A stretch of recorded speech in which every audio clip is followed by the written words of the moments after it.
नमस्कार दोस्तों। आज एक बार फिर से आपका स्वागत है हमारे YouTube चैनल में। आज हम लोग मोहम्मद गौरी के बारे में पढ़ेंगे। कल हम लोग ने मोहम्मद गजनबी के बारे में पूरी जानकारी ले लिए थे, तो उसके आगे हम आज मोहम्मद गौरी के बारे में पढ़ेंगे। तो सारा क्वेश्चन भी आपका सॉल्व होगा और कहानी भी सुनने को मिलेगा। तो चलिए हम लोग स्टार्ट करते हैं मोहम्मद गौरी के बारे में। देखिए, मोहम्मद गौरी से पहले हम थोड़ा सा इसके पीछे वाले भाग को देख लेते हैं। जब मोहम्मद गजनबी की मृत्यु हो जाती है 1030 में, उसके बाद उसका बेटा मसूद गद्दी पर बैठता है। तो आंतरिक कलह के कारण गजनी साम्राज्य पूरी तरह से बिखर जाता है। उस पर एक तुर्क रहता है, सल्जुक तुर्क, वो आक्रमण कर देता है किस पे? गजनी पे। तो गजनी पे जब आक्रमण करता है तो गजनी पूरी तरह से बिखर जाता है और दो नए राजवंश का उदय होता है।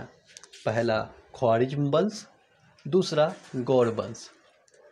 तो इसी गौर का एक हिस्सा आएगा मोहम्मद गौरी।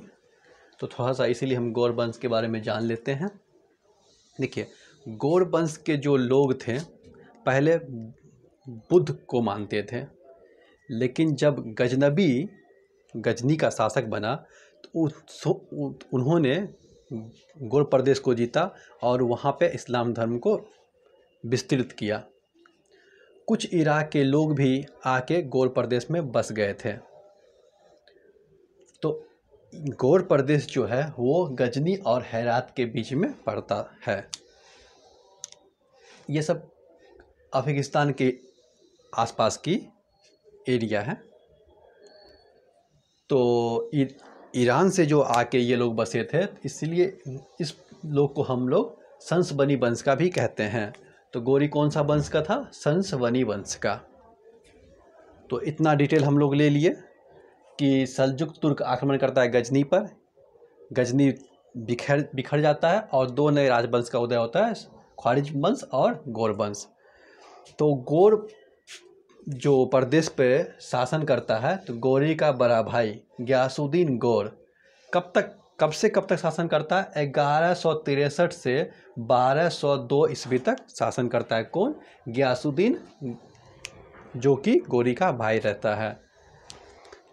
इसी क्रम में गौरी, इसका पहले का नाम था शिहाबुद्दीन, ये क्या करता है? गजनी पर आक्रमण कर देता है। गजनी पर जब आक्रमण कर देता है तो कब करता है? 1173 से 74 के बीच में। तो गजनी को लूट लेता है।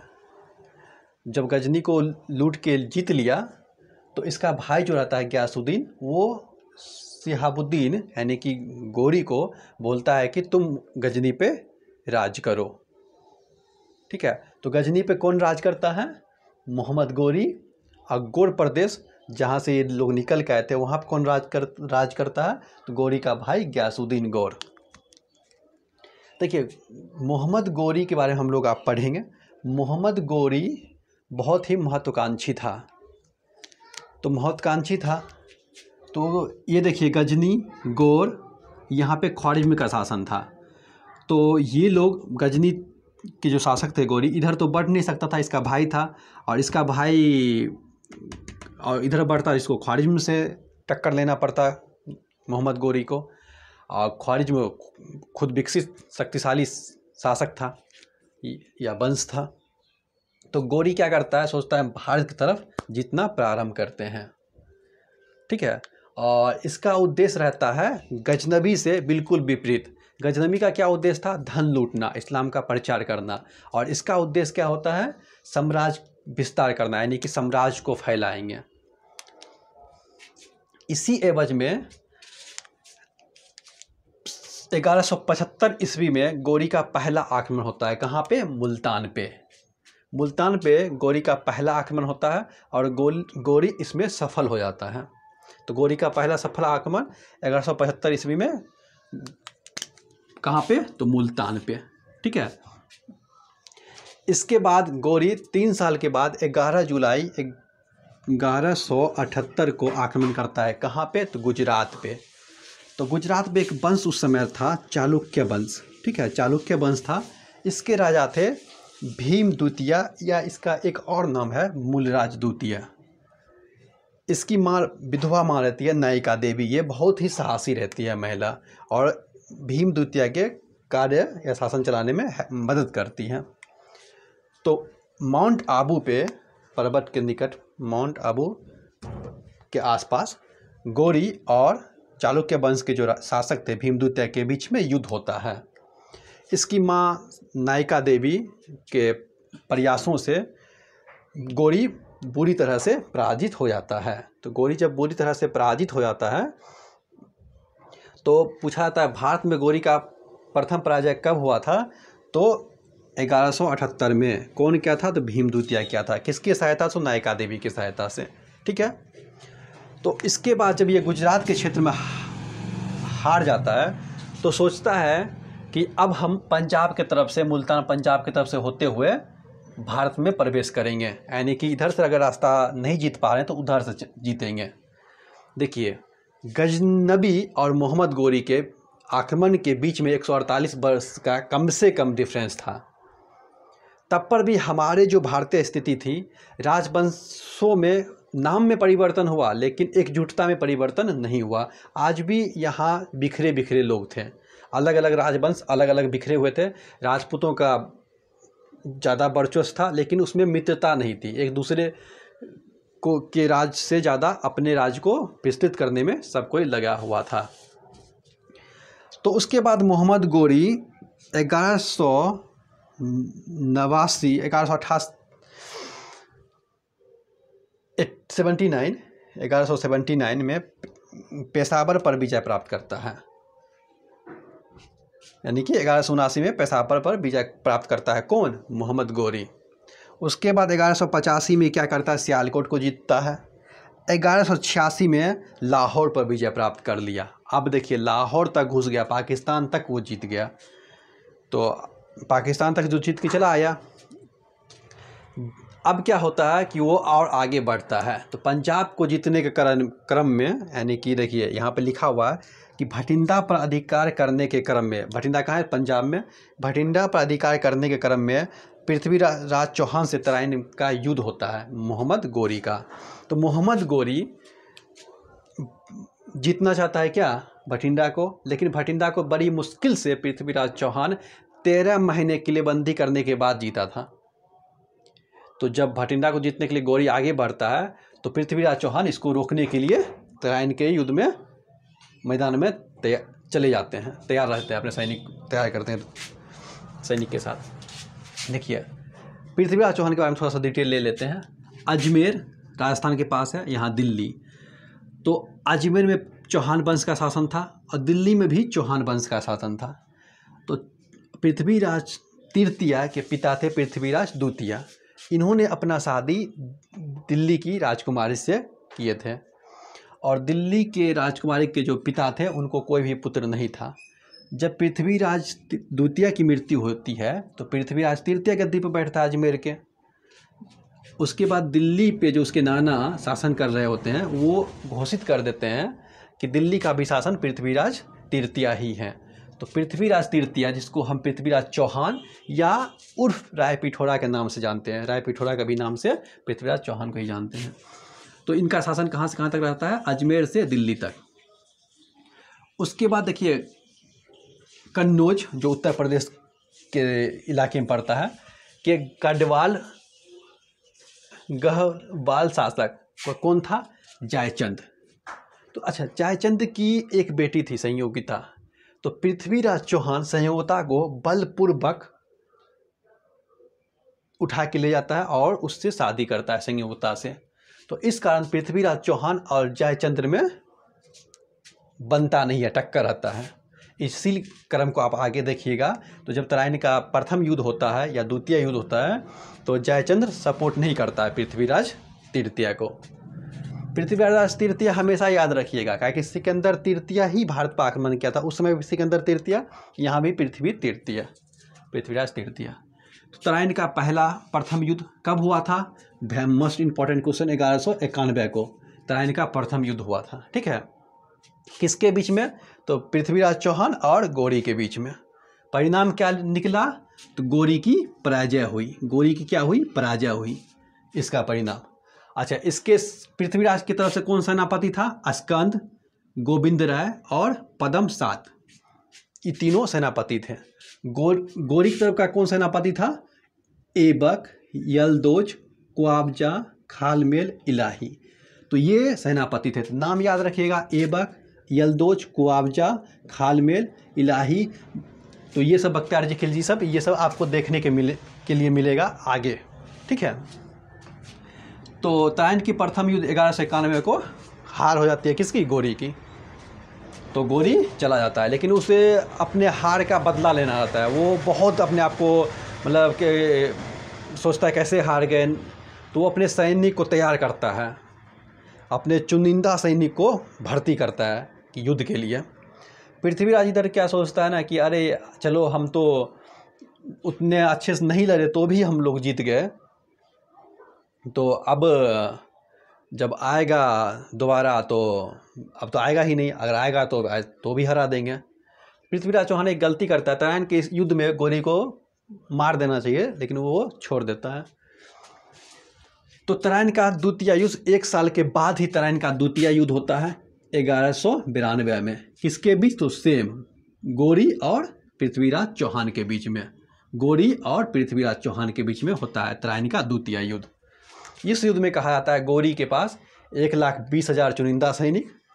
कुछ इतिहासकार कहते हैं कि 5 लाख के आसपास सैनिक पृथ्वीराज चौहान के पास भी था और 3,000 हाथी भी था। लेकिन जो भी हो, लेकिन इतना तो था कि पृथ्वीराज चौहान भी एक भारी भरकम सैनिक लेके तराइन के मैदान में पहुंच गए थे। तो भयंकर युद्ध होता है दोनों में और पृथ्वीराज चौहान की पराजय होती है। जीत को जाता है गोरी। जब गोरी जीत गया ये तराइन का युद्ध द्वितीय, तो अब देखिए पंजाब जहाँ युद्ध कर रहा था, राजस्थान, अजमेर, दिल्ली पर किसका शासन हो गया? अधिपत्य गोरी का। अब क्वेश्चन पूछेगा, मुस्लिम जो शासन स्थापित हुआ भारत में कौन से युद्ध के बाद? तो 1152 का तराइन का द्वितीय युद्ध के बाद मुस्लिम अधिपत्य हो जाता है। इतना क्षेत्र में तो फैल गया ना, तो अधिपत्य हो जाता है। कुछ इतिहासकार मानते हैं कि इसी युद्ध के बाद मुस्लिम स्थापित होने लगा। तो इतना चीज़ आप लोग समझ गए। कुछ इतिहासकार कहते हैं कि पृथ्वीराज चौहान को पकड़कर अजमेर ले गए, लेकिन बाद में पृथ्वीराज चौहान को षड्यंत्र करते हैं और जिसके कारण गोरी पृथ्वीराज चौहान को मार देते हैं। कुछ इतिहासकार कहते हैं कि नहीं, पृथ्वीराज चौहान का आँख फोड़ देते हैं गोरी, और उसके बाद शब्दभेदी बाण चलाते हैं पृथ्वीराज चौहान, माहिर रहते शब्दभेदी बाण चलाने में। और इससे तो गोरी कहता है कि ठीक है चला के दिखाओ। तो उसके एक दोस्त रहते पृथ्वीराज चौहान के, अस्त अंगुर करके कुछ ऐसे बोलते हैं, तो पृथ्वीराज चौहान एक तीर मारते हैं और गोरी की मृत्यु वहीं हो जाती है। ये बात किसने कहा? तो पृथ्वीराज रासों के जो रचयिता हैं उन्होंने ये बात कहा, चंद्र बदई ने ये कहानी बताई है। चलिए जो भी हो, अब एक इम्पॉर्टेंट देखिए, 2 साल के बाद 1194 ईस्वी में चंदावर का युद्ध होता है। 1194 ईस्वी में चंदावर का युद्ध होता है। किसके बीच? तो गोरी और जयचंद। जयचंद कौन? जिसकी बेटी संयुक्ता को कौन लेके भागा था? पृथ्वीराज तृतीय। तो जयचंद दोनों के बीच में युद्ध होता है। जयचंद उस टाइम में तो साथ देता नहीं है और अब खुद युद्ध में फंस गया। तो युद्ध करता है जयचंद, हारता है और जयचंद को मार दिया जाता है। अब देखिए गोरी का क्षेत्र कहाँ तक फैल गया? बनारस तक। यानी कि अब देखिए कहाँ से दिल्ली, पंजाब होते हुए, राजस्थान होते हुए बनारस तक उसका क्षेत्र आ गया, बनारस तक आ गया। तो इस क्रम में जीतने के बाद गोरी देखिए आक्रमण करता है, चला जाता है, आक्रमण करता है, चला जाता है, और यहाँ पे अपने सेनापति को नियुक्त कर देता है, तुम राजयूज करो। तो उसके बाद फिर चंदावर के युद्ध करने के बाद वो चला जाता है और अपने जो होते हैं उसके कुतुबुद्दीन ऐबक, यलदोज, वो सबको छोटे छोटे जगह पे अपना नेतृत्व सौंप देता है। लेकिन गोरी या ऐबक के बारे में कल पढ़ेंगे। गोरी को कभी बंगाल और बिहार विजय के बारे में नहीं पता रहता है कि हमको बंगाल विजय भी करना है, नहीं सोचता है। इसके बारे में कौन सोचता है? तो बख्तियार खिलजी, बख्तियार खिलजी, ये क्या करता है तो बिहार पे आक्रमण करता है। अब बंगाल पे, बंगाल का उस समय एक शासक था कौन, लक्ष्मण सेन। कौन से वंश के, तो सेन वंश के। बंगाल का शासन कौन था, लक्ष्मण सेन, सेन वंश के। ठीक है, इसके दरबार में एक रहते थे कौन, एक जयदेव। ठीक है, जयदेव किसकी रचना की है, तो गीत गोविंद की। जयदेव किसकी रचना की है, गीत गोविंद की। ठीक है, तो पहले हम बिहार आक्रमण के बारे में देख लेते हैं। तो बख्तियार जी खिलजी बिहार में आक्रमण करते हैं और यहाँ के जो एक विश्वविद्यालय रहते हैं विक्रमशिला, विक्रमशिला जिसका स्थापना कौन क्या करते हैं, धर्मपाल। ठीक है, विक्रमशिला का स्थापना कौन किया है, धर्मपाल। विक्रमशिला जो है वज्रयान शाखा का ऑक्सफोर्ड कहा जाता है। Very most important question, Vajrayana शाखा का ऑक्सफोर्ड किसे कहा जाता है, तो विक्रमशिला को। विक्रमशिला का स्थापना किसने किया था, धर्मपाल ने। तो इस विक्रमशिला को बख्तियार जी खिलजी पूरी तरह से नष्ट कर देता है। उसके बाद नालंदा विश्वविद्यालय को भी नष्ट करता है। नालंदा विश्वविद्यालय का स्थापना कौन किया था, तो कुमारगुप्त। नालंदा विश्वविद्यालय को क्या बोला जाता है, तो महायान शाखा का ऑक्सफोर्ड।